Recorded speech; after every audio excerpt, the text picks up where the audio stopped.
একলব্য পুজো শুরু হয়ে গেলে রাঙাকে কোথাও দেখতে না পেয়ে পাঞ্চালীকে বলে, এ কি রাঙা কোথায় দি ভাই?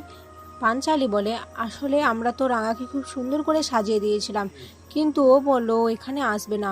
আমি আর অদিতি ওকে অনেক করে বুঝিয়েছিলাম, কিন্তু ও কিছুতে আসতে চায়নি। বুঝতেই তো পারছি যখন আমরা রাঙাকে জোর করতে পারি না। ও এখন একটু ওর নিজের মতো থাকুক না। কিন্তু আমাদের ভালো রাঙাটার কি এমন হলো বলতো?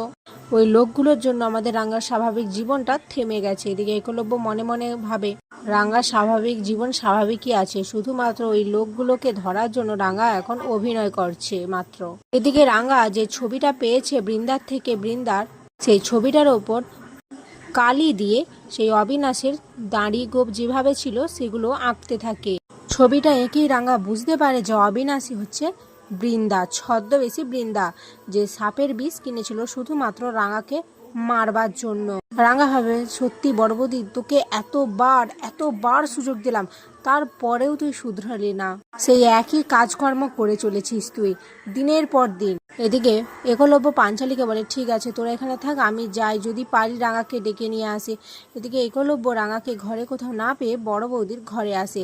এসে রাঙাকে ডাকলে রাঙা একলব্যর সামনে সেই ছবিটা ধরে। একলব্য প্রথমে বুঝতে না পারলে রাঙা বলে, আমি তোকে বলেছিলাম না বড় বৌদিকে আমার খুব সন্দেহ হচ্ছে, এই দেখ এই তার প্রমাণ। আমার একাডেমিতে যেই ছেলেটা এসেছিল অবিনাশ, সে ছিল ছদ্মবেশী বড় বৌদি, আর সাপুরের থেকে বিষ কিনেছিল বড় বৌদি আত্মহত্যা করার জন্য নয়, আমাকে মেরে ফেলার জন্য। একলব্য ছবিটা হাতে নিয়ে অবাক হয়ে যায়, বলি, বড় বৌদি, তার মানে বড় বৌদি এখনো শুধরায়নি, এখনো সে আগের মতো অন্যায় করে চলেছে? একলব্য বলে, তাহলে তো এখন আমাদের হাতে প্রমাণ পেয়ে গেছে, আমরা তো বড় বৌদিকে পুলিশে দিতে পারি। রাঙা বলে, না, শুধুমাত্র এইটুকু প্রমাণেই কিছু হবে না, আমাদের আরো বড় কোনো সলিড প্রমাণ দরকার, যার দ্বারা বড় বৌদিকে জেলে ভরা যাবে।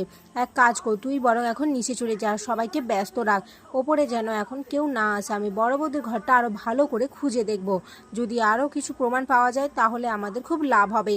একলব্য বলে, কিন্তু মা যদি তোমার খোঁজ করে তাহলে আমি তখন কি করব? রাঙা বলে, তুই মাকে লুকিয়ে লুকিয়ে কথাটা বলে দিস যে আমি কি করতে চলেছি। এদিকে একলব্য নিচে নেমে এসে প্রমিতাকে দেখে প্রমিতার কাছে গিয়ে আস্তে আস্তে কথাগুলো সব বলে দেয় যেগুলো রাঙা বলেছে। এদিকে প্রমিতা আর একলব্যকে এভাবে চুপি চুপি কিছু বলতে দেখে আহিরি সন্দেহ করে। আহিরি একলব্যকে জিজ্ঞেস করলে একলব্য বলে, না তেমন কিছু না, এটা মা ছেলের ব্যাপার, তোমাকে এর মধ্যে ঢুকতে হবে না। অপরদিকে বৃন্দার একটু খটকা লাগে। বৃন্দা ওপরে যেতে গেলে সেখানে গিয়ে তার রুমে গিয়ে দেখে যে কেউ তার রুমের মধ্যে ঢুকেছিল আর কিছু একটা খোঁজার চেষ্টা করেছিল। বৃন্দা এটা ভেবেই ভয় লাগছিল যদি কোনো প্রমাণ থাকে তাহলে। এদিকে রাঙা নিজের ঘরে এসে হাসতে থাকে, কারণ রাঙার হাতে ছিল একটা নকল গোঁফ। রাঙা বুঝতে পারে যে বৃন্দাই সেই ছেলেটা, ছদ্মবেশী অবিনাশ, যে রাঙাকে শেষ করার চেষ্টা করেছিল। রাঙা বলে, আমি যে তোকে সন্দেহ করছি সেটা আমি তোকে কিছুতেই বুঝতে দেব না। শুধু সন্দেহ কেন, আমি তো তোকে ধরেই ফেলেছি বড় বৌদি, এবার তোর আমার হাত থেকে নিস্তার নেই, আমি তোকে একটা কঠিন শাস্তি দেব, তুই আর নাটক করে কিছুই করতে পারবি না। এদিকে বৃন্দা মনে মনে ভাবে, আমি জানি রাঙা তুই সমস্তটা হয়তো জানতে পেরে যাবি, বা হয়তো আমাকে সন্দেহ করছিস, কিন্তু তুই চলিস ডালে ডালে, আমি চলি পাতায় পাতায়, তাই তোকেও আমি কিছুতেই বুঝতে দেব না যে আমি জানতে পেরে গেছি তুই আমাকে সন্দেহ করিস। আর এখানেই আজকের পর্ব শেষ হয়ে যায়।